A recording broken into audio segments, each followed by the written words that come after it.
Hey guys, so I hope you're all doing well. You guys are asking me questions about GCSEs, A-levels, OXBRIDGE, interviews, etc, etc. So I thought what would be easier, instead of me to reply individually to everybody, which is taking me forever whilst I'm doing this degree, I thought I would create a Q&A where you guys send me your questions on Snapchat and I will answer them in this video, and if anybody has that same question, I will direct them to this lovely video. No matter what you do, aim for the moon. And if you miss the moon, at least you'll be amongst the stars. Is university work easier than A-levels?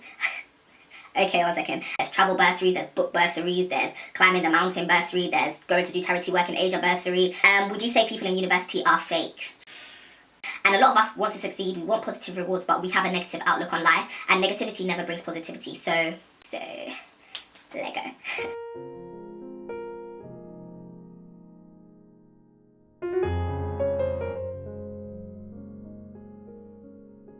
Hi, I have a Cambridge interview for HSPS in a couple of weeks. Congratulations, girl. Do you have any tips and tricks for interviews in general, like confidence-wise or specifically arts subjects? Firstly, congratulations on your interview. HSPS is lit.com, so welcome to the crew. Do I have any tips for interview? Definitely know your stuff, which you put in your personal statement. If you said you've read something, make sure you've read it. You know, don't be too nervous. Definitely don't be too nervous. They know that HSPS is quite a new subject, especially when you're coming from sixth form or college. It's some subjects which you would never have even heard before, like social anthropology and Egyptology and So definitely just calm down a bit, settle down a bit. Just make sure the ideas which you say you're interested in, be ready to have a conversation about it. Always smile. Definitely go in with the confidence that you're interested in this subject. You know you have some level of intelligence, but don't be cocky to the point where you're like, oh, I know everything, you guys don't need to say anything, I'm just here to impress you and dazzle you and prove to you I'm going to be the next Prime Minister. That's not what they're looking for. They're looking for someone who's willing to learn. Definitely think out loud.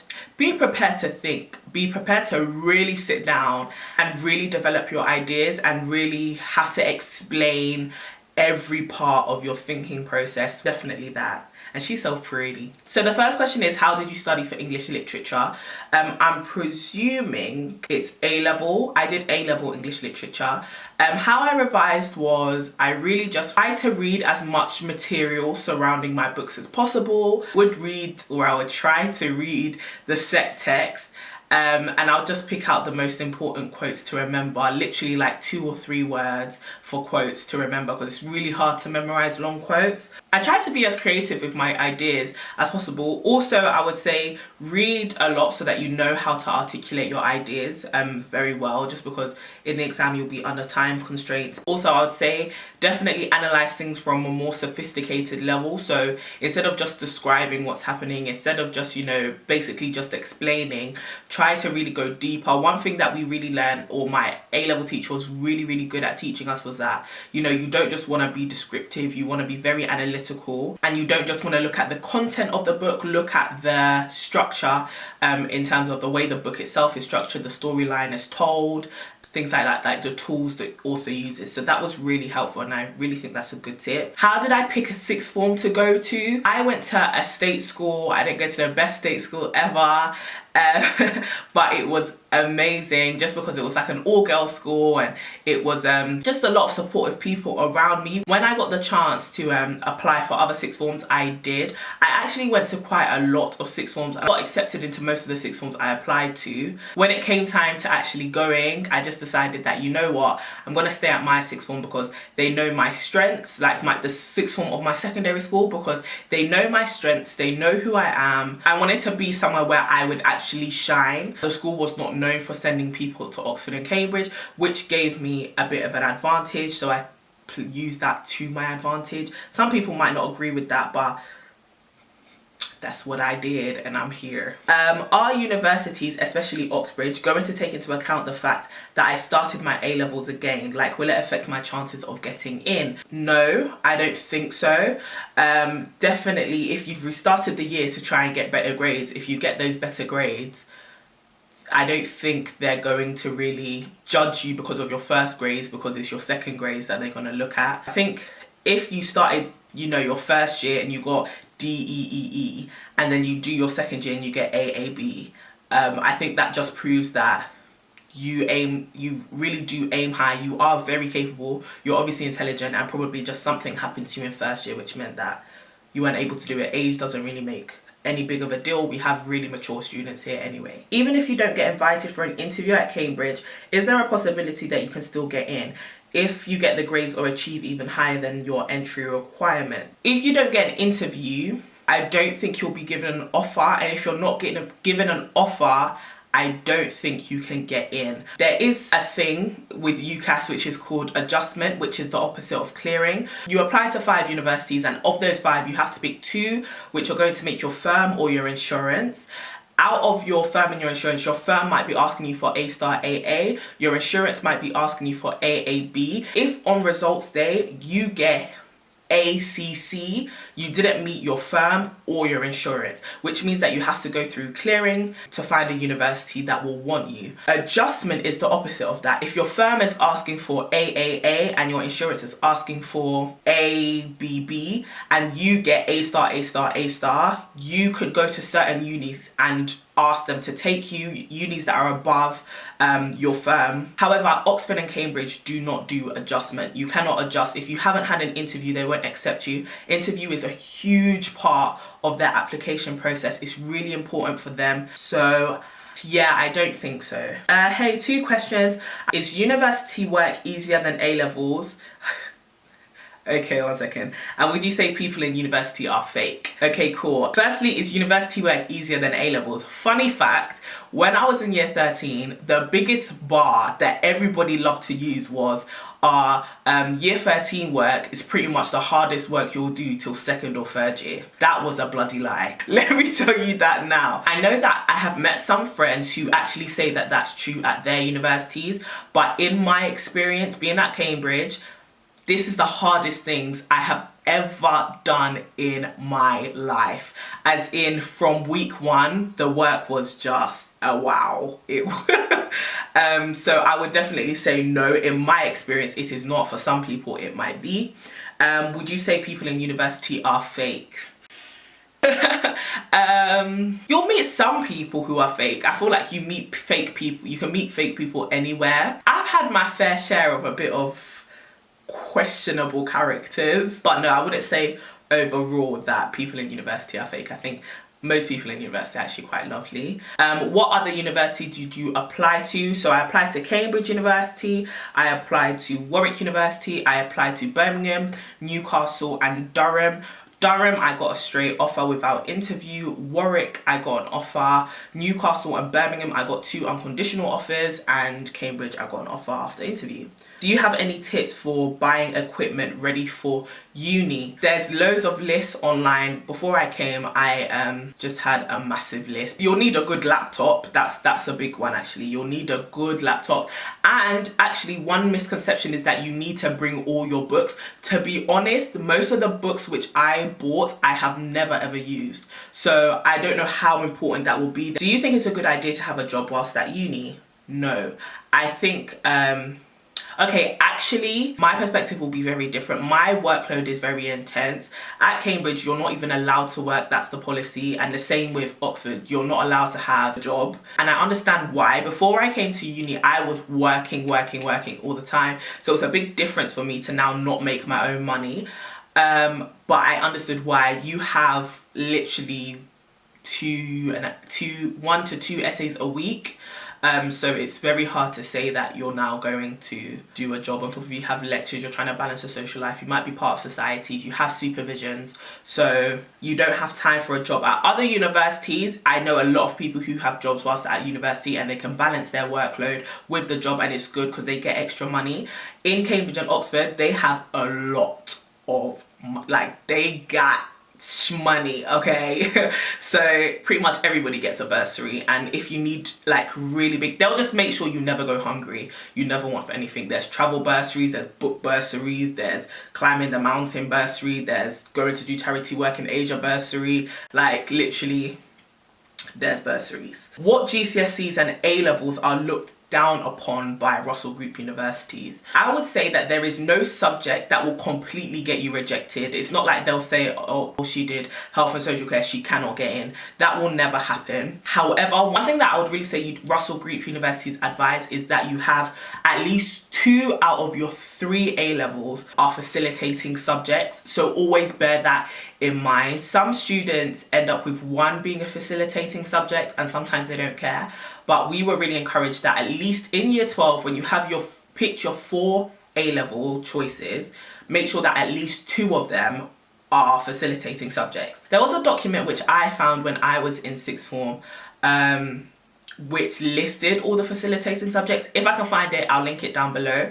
But facilitating subjects are usually like your classic or traditional subjects. So your maths, your Englishes, your science, your history, geography, modern language, Latin, yeah, and other things like sociology is not a facilitating subject, neither is psychology, health and social care, food studies. Those aren't facilitating subjects. Critical thinking is just not a subject. Drama is not a facilitating subject. So there are no GCSEs or A-levels which will get you disqualified. Hey Courtney, thank you for doing this video. It's okay, girl. But what I wanted to ask was, does time go quicker when doing lots of GCSEs that you don't particularly like, or doing 3 A-levels which you really love? I don't really know how to answer this, but I get what you're saying. I don't think time goes faster in any of them. I would say doing 3 A-level subjects is definitely harder, and it is very intense.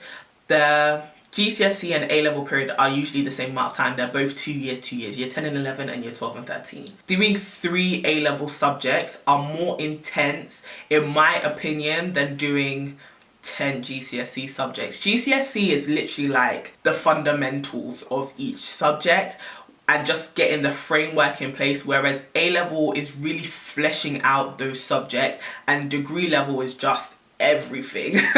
So I think that answers your question. What did you get your A star in at A-level? I got an A star in sociology. What courses did you apply to do at other universities? Right, this is actually a very good question, because HSPS is actually only available at Cambridge. There is a very similar course available at Durham. I believe it's called Combined Social Sciences. I applied to do that at Durham.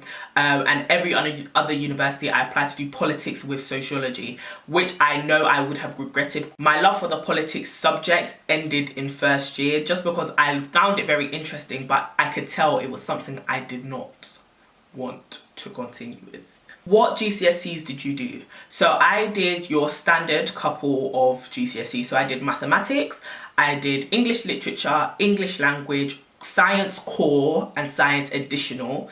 And then at my school it was compulsory for you to do RE, religious education, and ICT. And then I got to choose 3. The 3 I chose were sociology, history, and French. Yeah, that's what I did. And I would actually, as much as I hated it, I would recommend that you do language at GCSE, just because we're living in a globalized world, guys. Do you have any tips for motivating yourself even when you're tired? Well, usually when I come home from school, I just want to relax, but I know I have exams soon, so I need to work. However, I don't think I'm doing it effectively, and was wondering if you had any advice. Tiredness will stop you from doing a lot of stuff, and recently I have been procrastinating a bit too much for my own liking. I think for me, I'm one of those people who likes to convince myself who like they're a rebel and, oh, you don't need to revise, you'll be able to get this down. But deep down, I'm a neek. Like, deep down, I am such a nerd. And it literally, the conviction of not revising would just slap me one day. And I'll just be like, oh, I've got to get up and revise. Any tips that I would have? Do you really want bad grades? Do you really want bad qualifications? But I think practical tips are, have reminders set on your phone, make yourself accountable to somebody. So like I would tell my dad, usually it would be my dad, I'll tell my dad, today I'm going to read this much of this book, or today I'm going to revise till 11 p.m. and from time to time he'll come into my room and check on me whether I was revising or not. if I was being productive or not, and he would just hold me accountable. Other times he would just take my phone from me, turn it off, and make me go into my room and read. So make yourself accountable to someone, and that will force you to study. Hey Courtney, I hope I'm not too late. No, you's not. But my question is how to prepare for an upcoming interview at Cambridge Medicine, if that helps. Okay, I don't know, okay, for medicine specifically, but in terms of interview, I would definitely say talk to somebody who's been through it personally, and ask them to give you like a practice interview, even if the questions are not questions which you think you might get asked in the interview. It's a very good habit to talk to somebody and have to vocalize your thoughts to somebody else and make sure that they understand what you're saying. A lot of the times when we think, and I'm a very big victim of this, a lot of the times when we think, it makes a lot of sense in our head, but as soon as we try to say it, garbage like just comes out. Unfortunately, you get judged of what you say and not just what's going on in your mind, so you have to be able to articulate what's in your mind. So yeah, just get used to talking out loud, get used to being comfortable with speaking your thought process. Don't over prepare to the point where you're very rigid and you're very stiff, because that means when you get hit with the question you didn't anticipate, you freeze up and you get very anxious because you didn't expect it, you didn't prepare for it, and then you think you don't know it. So definitely know enough stuff so that pretty much anything they bring you can start talking, but don't over prepare to the point where you think you know everything, and then when they ask you something you don't know, you're scared. What is the best advice you could give to anyone starting the 9 to 1 GCSE? Okay, so this was something I had to actually ask her about because I didn't know what the 9 to 1 was, and then my sister explained it to me at some point as well. She said that means GCSEs are a lot harder, but once you get older you'll realize just how easy GCSEs actually are, because it's just a lot of memorizing. She said that they won't give her the formulas in exams, which is pretty standard. I do respect that it is a bit harder, but you've got 2 years. Like, oh, I think another issue is the whole like having exams at the end of the 2 years rather than at the end of the first year and at the end of the second year. I think that does make it a bit harder, but I think that means you have to have a more organized and structured way of revision, and you can't just leave it all to the last minute. You have to make sure you're revising at intervals. So I would, if it was me in that situation, I would make sure that every holiday, so Christmas, Easter and summer, I was revising stuff. I was going over things and making sure I understood them, just so that when it gets to the, you know, term before exam term, I'm not caught out with, you know, everything and realizing that I don't understand anything. Also, how do you stay focused when you are distracted? I get rid of the distraction, plain and simple. If something is causing me to really be distracted, I have been known to just chuck my phone like across the room. I just get rid of the distraction. If you're talking to me and you're distracting me, I will just thank you. So yeah, that's me. How did you know that law wasn't for you? I want to do HSPS, but I also want to do law. How did I know law was not for me? I went to summer school, or for any of you who do not know the story, all my life I wanted to do law, wanted to study law, I wanted to be a barrister. And then I went to summer school one day and I just studied law for, I believe, 2 weeks or 1 week, and I realized it was disgusting. I didn't like it. I didn't want to do it.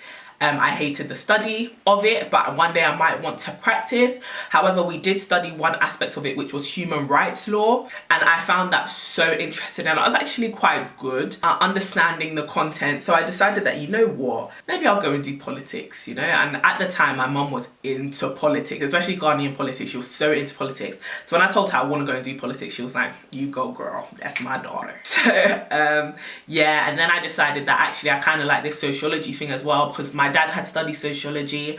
I wanted to study sociology. My teacher wanted me to study sociology. Everyone knew that I liked sociology. So I was like, why don't I just combine the two?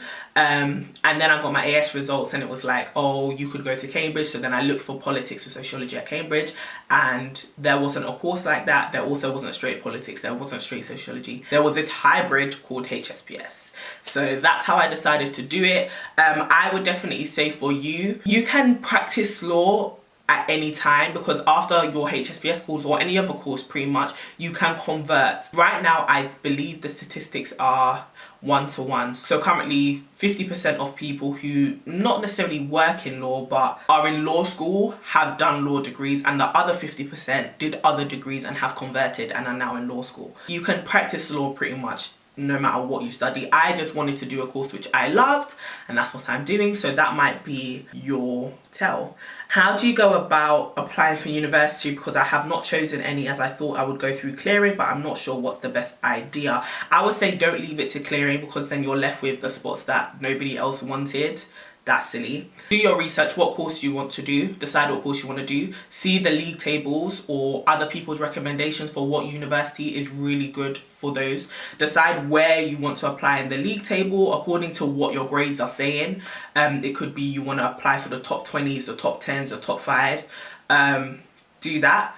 Pick 5 which you want to apply to. Make sure they range in grades. I think my range was A star AA, which was Cambridge, and BBB, which I believe was Newcastle or something. Make sure you have a good range, just to make sure that no matter where you hit, no matter what your grades are saying, you have a university to go to. Once you decide to pick your universities, you have to go through the UCAS process. So you will have to write a personal statement, which is a long process. It's about 40 lines, I believe. Yeah, you have to just describe yourself, get people to help you, get, you know, some people who you really trust, who know their stuff about that subject, to read it and give you constructive criticism on it. And then, yeah, apply if you have an interview. I've given some interview tips already, but yeah, that's pretty much the process. Yeah, and then do your A-levels, make sure they bang, and go to the university you chose. How do you stay motivated when things get difficult? I think one of the biggest things for me is my faith. Like, to know that everything that God has planned for me is not to harm me, but to give me hope for a future. That's a big motivator for me, because I know that no matter what I'm going through, everything is going to work out well for me in the end. Another thing is just the idea of my future. I know the sorts of things I want to do. I know, like, the life I want to have for my kids. I know the house that I want to live in. I know the countries that I want to go to. And when I think about that, literally, okay guys, in fact, let me tell you a really weird fact, yeah?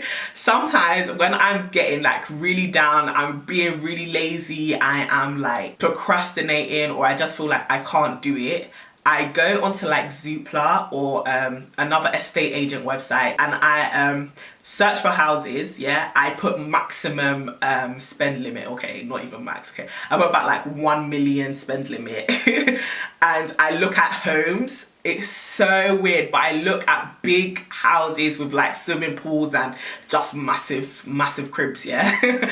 And that's what keeps me motivated. Like, look at the lavish houses which I want for myself, and just say, listen, get your act together, because you're not dwelling in those houses if you continue like this. So that's how I stay motivated. Superficial but spiritual at the same time. Do you think it's worth having a relationship whilst doing A-levels? For some people it works. I know a couple of people who have been with their boyfriend from A-level, we're now in second year. That's them. I would say no. I think relationships take up a lot of time. A-levels take up more time. A-levels take up so much time to the point where, can you really juggle that with a relationship? I don't think so. So generally I would say no. If this was like my little sister, I would not be happy if my little sister had a relationship while she was doing her A-level. How were you able to revise for all your subjects at GCSE and get good grades? How were you able to stay calm during the exam period? How I was able to balance all of those subjects for GCSEs? Create enough time. For me, it was just how long you're going to give yourself to revise for each subject. So for me, my strategy was, I was still A3 paper from my school. Yeah, and I would write the subject down on the top, and then I would write the modules which I was taking under that, and then under each module I would write the topic which I needed to know, just in case that came up in the exam. And I would calculate just how many days I would have before my first exam, or before that particular exam.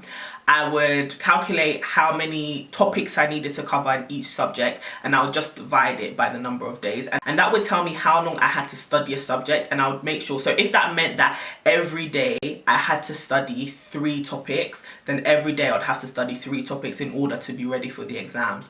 So I just did it in a very systematic way. For some people, they start right at the beginning of term or right at the beginning of the year, and every day they go over what they've learned. So you have to know what best works for you in terms of revision. For me, I just read a lot. I'm quite good at memorizing. I'm very good at memorizing. So I would just read and it'll get stuck in my head, read and it'll get stuck in my head. For some people, you will have to do a lot of past papers, which is something I also did, so make time for that. So just know how you revise and know how to divide your time accordingly for each subject, and spend more time on subjects which you find harder than subjects which you find easier. Also, were you able to stay calm during the exam period? Yes, I've always been able to stay quite calm before an exam, just because I've never seen the point of worrying about an exam in particular. I definitely do get butterflies and stuff, but I would definitely not be like, oh, I'm going to fail. I definitely believe in speaking things into existence. So I always tell myself that you must do the best that you can, or you will do the best that you can, or your work will pay off, especially if I know I've put in the work. The only times I found myself really worried about an exam is if I was not well prepared. I would definitely say pray about it, do loads of breathing exercises. It might, in order for you to stay calm before an exam, you might not have to talk to people. We were taught in sixth form about these things called stress merchants, and stress merchants are the type of people who really hyperventilate and just stress you about an exam, like, oh my god, I haven't prepared, oh my god, and it really just grows on you and you get infected with that anxiety. So stay away from people like that. How do you maintain a positive outlook on life when life gets difficult? Oh, I'm glad that you think I do. Like I say, my faith is a big deal for me. So when I'm confronting with like a bad situation or a difficult situation, I always speak back to my situation like, no, you will not defeat me. No, you will not conquer over me. I have power over you to make you better. On top of it, I just try my hardest to realize that, or you should try your hardest to realize that being down, being anxious, being worried all the time, being negative all the time, will never ever reap positive rewards. And a lot of us want to succeed, we want positive rewards, but we have a negative outlook on life, and negativity never brings positivity. So the only way you can drive out darkness is with light. So I just bring loads of light. I try my hardest to snap out. It's not that I'm 100% always optimistic. Sometimes I am quite pessimistic, but I try to snap out of it as quickly as possible. Oh, what advice would you give to somebody who has decided that their degree might and the unis that they have chosen might not be for them? I'm starting to lean towards degree apprenticeships.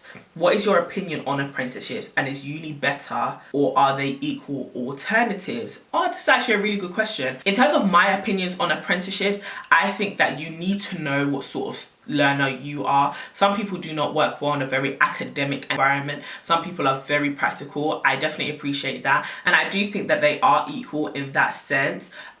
Personally, would I have done an apprenticeship? No. If you're trying to do practical stuff, so if you're trying to be a builder, you're trying to be a constructor, if you're trying to be, you know, I don't know other things you can do apprenticeships in, or like if you're trying to be a banker, go and do apprenticeships, I would say. So it depends what you're going into. On top of it, if you've decided that university is not for you anymore, I would definitely say ask yourself why. I think going to university is actually still quite a good opportunity. I know that there's a lot of people who have different views on that. A lot of people say university is not worth it anymore. And I definitely would say you can definitely 100% be successful out of university. You do not have to go to university if you just want to be successful. But if you actually like to learn, if you feel like getting this higher level of qualification is going to help you in your own career, I would definitely say go into that. Definitely go to uni. I think it's a very good experience. So you have to just, it's a big decision. It's a big decision. So you have to weigh your motives behind your actions. How did you know what path to take at A-level? This is actually from a young lady who's trying to find out what her purpose is and still do what she wants to do. For me, my A-level choices were born out of what are you passionate about, what do you want to do, and what will maintain your happiness. I'm not trying to go into my specific field for a career because I'm not trying to work in politics like that yet. But if it aligns with the career that you would want yourself, then do it. You know, definitely make sure you're prepared for your future. I think that's the last question. Definitely, you guys know that I'm all about motivating and I'm all about encouraging. And one thing I would definitely tell you guys is do not worry too much. I think a lot of the times it's very easy to worry about all these things, interviews, A-levels, GCSEs, because we all want to get our lives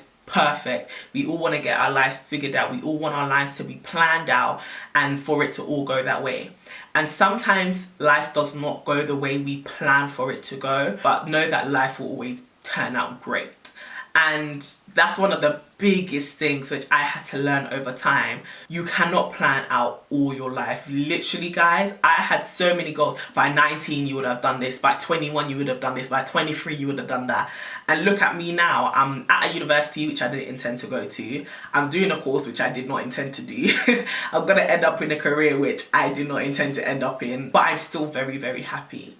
I am still very fulfilled. I think even more so than if I had did what I had planned for myself. So no matter what, just aim high, but do not be too hard on yourself. We're all young, we're still learning, we still have so many more strides to take into reaching our goals. And don't be too hard on yourself. I really love the fact that you're thinking about your future, but don't be too strict on yourself to the point where if one little thing goes wrong, or you don't get accepted somewhere, or you don't make the grade that you want to, you just give up. Continue to try, continue to persevere. You will get and you will achieve at some point. It might not be in the time frame which you wanted to, but you will get it done. And continue to aim high, continue to stay, you know, ambitious. That's one of the biggest things I really do encourage, because sometimes we think that some of our dreams are so unachievable, we just don't aim for them at all. And one of the best pieces of advice I ever received was, no matter what you do, aim for the moon. And if you miss the moon, at least you'll be amongst the stars. And literally, when I changed my mindset to realize always aim for the best, always aim for the highest, and if you don't make it, just know that you're still doing amazing and great things. And I just want to encourage you all to know that.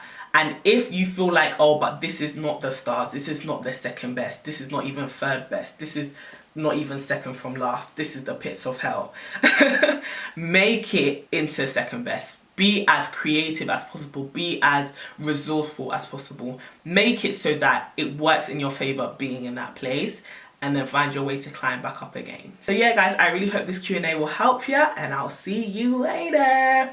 Mwah.